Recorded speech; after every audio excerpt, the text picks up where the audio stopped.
Welcome to Diverse, where we're getting real testimonials from people working to move the neurodiversity movement forward. This week, we are joined by Jason Turowetz, a sociologist and lecturer at the University of Santa Barbara, co-author of the book Autistic Intelligence, Interaction, Individuality, and the Challenges of Diagnosis. Join us today as we talk about autism's complicated history and the cultural implications of being diagnosed. All right, everybody. Today we are joined by Jason Turowetz, a lecturer at the University of Santa Barbara. He co-authored with Douglas W. Maynard several sociology papers on autism diagnosis, as well as the book Autistic Intelligence, Interaction, Individuality, and the Challenges of Diagnosis. Awesome stuff. Thank you so much for being here with us today, Jason. Thank you. So I didn't get a chance to read the whole thing, as I mentioned, but I did do a little poking through. But I'd love to hear, kind of in your own words, can you tell us about some of the research you've done on autism and diagnosis? Sure. So the book was the culmination of a study that was done over several years. And basically what we did was we went into a large clinic, and we made observations. We did some field work. We also made audio and video recordings of children being evaluated for autism. What we wanted to try and do was understand how the diagnostic process works, because in a lot of the literature, the diagnosis itself is sort of taken for granted. There are studies of the lead up to diagnosis, there are studies of its aftermath, but nobody had really sort of opened the black box, so to speak, and examined what it was that clinicians and children were doing in interaction with one another to produce diagnoses. And so that was the focus of our study, and we. So this was my dissertation research. It was associated with a larger project that I did in collaboration with Douglas Maynard, who is my dissertation advisor. And so what we did was we looked at the different phases of the evaluation process, starting from intake, where families meet with a social worker and determine whether or not they're appropriate candidates for evaluation, right up through the telling of the diagnosis. And then in some cases, we also recorded follow-up visits. And again, what we wanted to see was how clinicians were making determinations about whether or not a child falls on the autism spectrum. And so we discovered a number of different things. We have some findings relating to the doing of diagnosis. We also have some findings related to the sort of the way that clinicians position children in terms of their abilities and putative disabilities when the diagnosis is made. And so I don't know if there's a particular thing you wanted me to elaborate on. I could talk about all of it. Oh yeah, I'm gonna dig right in. I just wanted to kind of make sure everybody at home knows the general overview Sure. of what you researched. Sure. So one of the chapters in the book I noticed was called "Is Autism Real?" Which is a question that in itself raises a lot of questions. Right. So I want to kind of know, what does that question mean, and how did you come about answering it? So that's a question that I think has been raised a lot. Maybe since the diagnosis was first named in the 1940s. Is this a real thing, or is it not a real thing? My methodology is, or my approach is ethnomethodological, which has roots in social phenomenology. And so what I try to do is to bracket questions about whether or not autism is ultimately real or not real, and instead to look at how it's treated as real or not real by the participants in a given setting. So how do people in and through their practices constitute it as real and consequential or not real and consequential? And so, as far as whether or not it is real in some absolute sense, we don't take a position. We're more interested in what we call members' methods for producing the diagnosis and determining whether or not it is real for this particular individual or for this particular case. And so that's sort of how we come at it. And so the question is, what are people doing in their interactions with one another, in their interpretive practices, to make the diagnosis and then to ground it in some way, to determine whether or not it's valid. And so that's sort of what we look at, and we look at how it is that clinicians deal with borderline cases, for example, because there's a lot of indeterminacy around the edges. So it's not just a problem for theorists or for researchers, it's a problem for the people who are dealing with the diagnosis in their day-to-day business. And so, what we find is that clinicians will adopt a range of strategies depending on the child that they're dealing with, and how symptomatic the clinicians think that they are. And so in some cases, they will make a provisional diagnosis of autism, but adopt a wait and see approach and say, okay, we're going to test again in a couple of years to see whether or not this sticks. Or alternatively, they will say it's not autism, but that will also be provisional. And they'll say, if the child continues to have struggles, bring them back in and we'll do some more testing, right? And so this is sort of a way of managing what we might call the determinacy of autism diagnosis in the practical day-to-day engagements of clinicians and the people they're working with, right? So how are they producing this as something that is either indeterminate or determinate as far as the clinicians are concerned? Right. Yeah, there's a lot of ambiguity, I think, sort of more so than in sort of other diagnoses that fall into the medical category. And sort of talking about it in a medical context, I understand, your approach is very sociological, but a lot of people who come at it from a medical context sort of are seeking to find, a gene for autism, which may lead to a cure. So sort of coming at it from the very cultural research you've done, do you think this is possible? My own view, and again, I'm not a geneticist or a neurobiologist, but from my point of view, I think that I think it's a very complex issue. Certainly, the idea that autism is a singular entity, right, is one that can be contested. There are many different ways that people present with what's diagnosed as or classified as autism, right? And then, of course, there's the associated question of what should be done about it if we can determine that it's there, right? And I think the medical model is one that treats it as a disease entity that either needs to be managed or cured. And I think one of the things that the neurodiversity movement has done in the past several years, several decades now, is to say that this is not something that's a disease, it's a difference. And it is not something that needs to be cured. It's something that needs to be appreciated on its own terms. And that's sort of that's one of the things we try to bring out in the book, that's what we gloss with this term autistic intelligence. The idea that autistic ways of sense making have a coherence and a logic of their own. And that gets lost when you try to assimilate them to or judge them as deficient in relation to neurotypical criteria or neurotypical standards. So, the test instruments that clinicians use in many ways encode common sense assumptions about the world and about the way that people make sense of the world. And the idea is, to determine how successfully a child approximates neurotypical reasoning, right?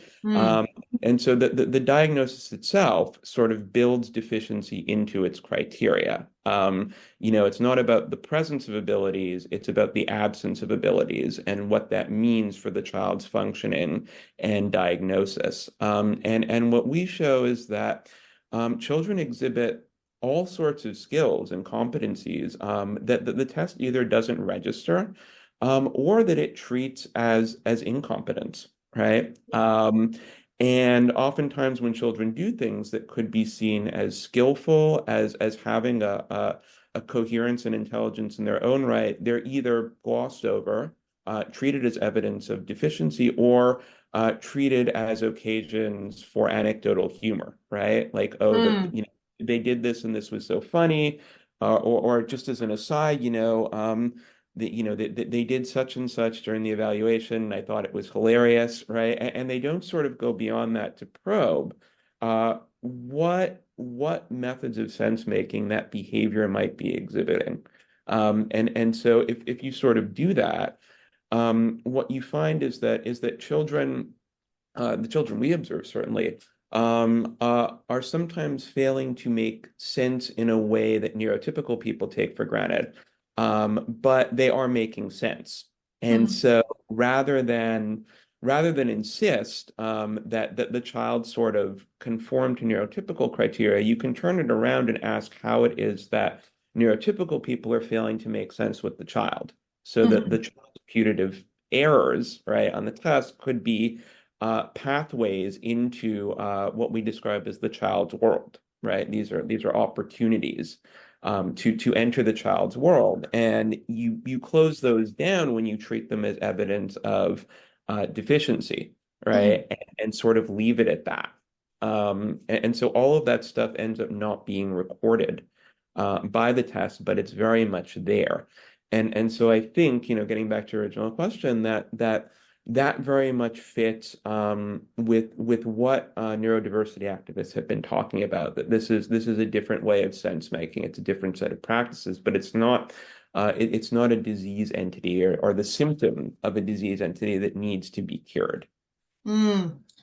I very much appreciate you coming around to the neurodiversity movement. That's a lot of what my research has been about. And it Hmm. sort of leads me to a question about you mentioned in your book the history of diagnosis. Hmm. Um, how, in relevance to the neurodiversity movement, in relevance to just general trends in the world of psychology and medicine, how does the Hmm. diagnostic process look different now than it did kind of earlier, even as early as the emergence of autism? How has it changed? Oh, well, so the diagnosis has changed significantly. It's a lot broader now than it once was. If you go back to 1943, when Leo Kanner first coins the term in English, right? He has, I think it's 11 cases, and his criteria for making an autism diagnosis are really, really strict. And so it's very hard to qualify for autism. That begins to change a little bit in the 80s. It changes especially in the 90s when it's reimagined or reconceptualized as a spectrum disorder. Um, that encompasses people with varying levels of functioning, right, or functionality. And so now people who in the past at one end of the spectrum would have been dismissed as eccentric are now being reevaluated to determine whether or not they actually have autism or what until recently was diagnosed as Asperger's. At the other end of the spectrum, you have children who are being diagnosed with intellectual disabilities who are now being reevaluated as well. And there's research which shows a sort of substitution effect whereby the group of children in the 1980s who were being diagnosed with intellectual disabilities are now being diagnosed in the 90s and the 2000s with autism. And that may or may not be co-occurring with intellectual disabilities, but it sort of opens up the broadening of criteria and addition of criteria opens up a whole new set of possibilities in terms of diagnosis. And we're fortunate to have, some concrete data that we can actually look at when sort of trying to see how the diagnosis change over time. Because my co-author, Doug Maynard, conducted a study in a clinic in the 1980s. And that study was meant to be a study of diagnostic news delivery. So it was looking at how clinicians deliver news of diagnosis to children suspected of having developmental disabilities. At the time, autism was very rare. It was not a common condition, but this particular clinic happened to specialize, among other things, in autism. And so there were two cases out of the ones that that Doug collected, where the child was diagnosed with autism. And so you can see in these cases how the diagnostic criteria, the way the clinicians make the determination, are really different from what you see between 2011 and 2015 when we did our own joint research project. And given that it's been a decade, it's probably even more different now. Yeah. Yeah. Oh, absolutely. Absolutely. It's sort of a moving target. In the 1980s, it's called infantile autism, right? And it's very difficult to qualify for. And there's still a lot of uncertainty about, what does and doesn't qualify. And so there's this whole discussion in one case between the parents of the child who's got the diagnosis, who, he's been diagnosed with a whole bunch of things. Now the clinicians are saying it's autism. And they're talking about how rare it is and how little is known about it, and how, this happens to be a clinic where clinicians are aware of it. And so they're making the diagnosis, but it's not widely known or understood. By, the end of the first decade of the 21st century, right? Parents are coming in, having heard about it, knowing other children, other families where at least one person has the diagnosis. They hear about it in media, right? So it's very different. And the range of ways to be autistic, I think, has also expanded. So I think in the early 90s, when people thought autism, the sort of prototypical case that would come to their minds was Dustin Hoffman's character in Rain Man. And Yes. that is no longer the prototype, right? That is one version, but there are so many others, and so many people now know somebody or of somebody who's been diagnosed, that they start to ask, well, okay, is it possible that I qualify for the diagnosis? Is it possible my children qualify? There are stories about parents whose children are diagnosed who then sort of re-examine their own social challenges in the course of Yeah. their lives and I've wonder, seen, I work with autistic children. I've seen this firsthand. Yes, this is not uncommon Mhm, at all. yeah. And so, it's the culture around it's changed. The variety of ways to qualify for the diagnosis has changed. And again, as you mentioned, right, even between 2015 and now, there are a lot of differences, right? And so it's Mhm. something that is constantly, I think, shifting. Um, as we learn more about it, and as the groups to which it applies sort of broaden or contract. Mm. Yeah, fantastic. So, bringing us then from the past to the future, as far as autism is Mhm. concerned, given the sort of ambiguity of this diagnosis and how much it's in flux, do you think that it's likely to continue to be a widely used diagnosis in the future? So that's sort of a tough question to answer, and I think it'll depend on a range of different factors. Certainly, the creators of DSM-5, when they were revising the criteria, thought that autism was being overdiagnosed, and so they tried to tighten the criteria somewhat. When I started doing my research, there was discussion among the clinicians. This was before DSM-5 had been published, but a lot of clinicians had input into the revision of the diagnostic manual. And the one sort of ongoing debate among the clinicians who I observed was whether or not a child who is exhibiting, behaviors that could be interpreted as autistic actually has a specific language disorder. Because, if they do have a specific language disorder, and it affects their ability to communicate with others, that can delay their social development, and it can make them look like they're possibly on the spectrum when in fact they have a totally different condition. And so, you see in DSM-5,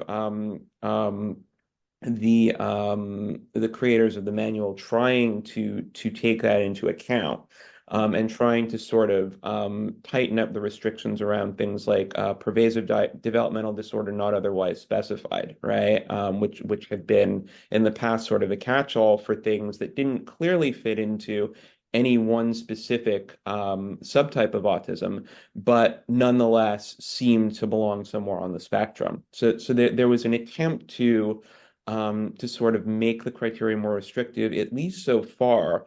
That doesn't seem to have made a huge difference. So we're Mm. continuing to see the numbers go up. They may start to go down in the future. I think a lot of factors will be relevant to how prevalent it is going forward. And it won't just depend on, how it presents in individuals or the extent to which it presents in individuals. It'll also depend on things like the healthcare system, insurance, and what insurers are willing to reimburse and not reimburse. It'll depend on what schools are willing to provide services for and not provide services for. I mean, where I did my research, there were at least a couple of children who came in who had an educational diagnosis of autism, but not a medical diagnosis, right? Mm. And one required an evaluation by a school psychologist or an educational psychologist, the other by a clinician, right? But by an MD or a team that's sort of operating on the medical model. And so you could also have a child who's considered autistic in one setting, but not considered autistic in another setting. And so Yeah. I think that um, there are political issues, there are economic issues, there are cultural issues in terms of the extent to which people identify with the diagnosis, the extent to which it continues to be destigmatized. I just think there are so many factors and there's so much noise in the signal that it's hard to really predict going forward. Mm. I know that the creators of the DSM were trying to maybe reduce the overall number of diagnoses and make the criteria more precise. I don't know how that squares with the reality in clinical settings, and with the needs of families who need some kind of a diagnosis in order to be eligible for services. And that was another thing that I saw a fair bit of. You would have clinicians who would have to give families the news that their child didn't qualify for autism. And in some cases, the parents were very upset Mm. because they had been trying to get some kind of an explanation for their child's difficulties, and they were trying to secure services for them, and they couldn't. And so, in cases like that, the clinicians sort of engaged in what we call cautious pessimism, which is to say, well, it's not autism, that's not the appropriate diagnosis, but there are other diagnoses that we think fit and that will make the child eligible for services, right? So that Mm. was sort of and then for the last maybe 20 or 30 minutes of the informing interview where they tell the diagnosis, they would have a social worker come in and sort of talk to the families and figure out, okay, what does this mean? What does it mean in terms of insurance? What does it mean in terms of school services, in terms of social welfare? And so that was a big element of it. And you can sort of see those structural elements being present in the sorts of conversations at the ground level that clinicians are having with parents. Right. That's interesting. You don't usually think of it from kind of that side of being disappointed by a lack of diagnosis. The Hmm. trope is always sort of, oh no, a diagnosis, but sort of no diagnosis, no help is generally the way this country works. So that's an Right. interesting problem. Yeah. Mhm. Um, so this is kind of the part of the show where I give people my thanks in the form of allowing them to plug themselves a little bit. So if there's anything you're working on or anywhere that people can find you, if they find what you're saying interesting that you'd like to share with us today, I'd love if you do that for us. Yeah, I'm continuing to work with the autism data. I'm currently a lecturer at the University of California, Santa Barbara in the sociology department. And one thing that I am, and so that's where I can be found. And one thing that I'm working on now in collaboration with a colleague here, Waverly Duck, is the way that the issue of emotions becomes relevant in diagnosis because because there's a component of the ADOS, which is sort of the gold standard diagnostic instrument for autism, where the clinician asks the child, or it could also be an adult who's taken the test, to talk about their emotions. And the idea is to see, do they talk about emotions in a neurotypical way? And Mm. children and adults have ways of talking about emotions that don't necessarily fit into a neurotypical mold, but that do have their own sort of coherence. And so what we're looking at how children deal with these questions and what the clinicians make of the children's responses to those questions. So that's sort of the latest project to come out of this for me. Fascinating. I can't wait to catch up on that myself. All right, so this is the last question. I've been asking everybody this so far. If there's one thing that you'd like a neurotypical audience who's more ignorant about these things than yourself to walk away with today, what is it? I would say it's the idea of autistic intelligence, and that there's this idea that neurotypical ways of making sense of the world are the only valid ways of making sense of the world. And there are, in fact, other ways. They're not neurotypical, but they have their own intelligence and intelligibility. And so, when there are misalignments in interaction, when there are misunderstandings, rather than treating those simply as sanctionable and saying, oh, this person's incompetent, or this person doesn't seem to know what they're doing or what they're talking about, to sort of pause and treat that as an opportunity to understand where both parties are failing to make sense together, and to ask how it is that the person who's neurotypical is failing in their own right to make sense with the person who is on the autism spectrum. Because I think, and this is something we talk about toward the end of the book, that could result in an enlargement of what we take to be common sense. We could enlarge that to be more inclusive and more encompassing of differences and divergences in ways of making sense of the world. Yeah, that's a great takeaway. Absolutely. Well, this has been really fascinating, really technical for some of our interviews, down to the nitty-gritty of the history and everything. I love getting into that stuff.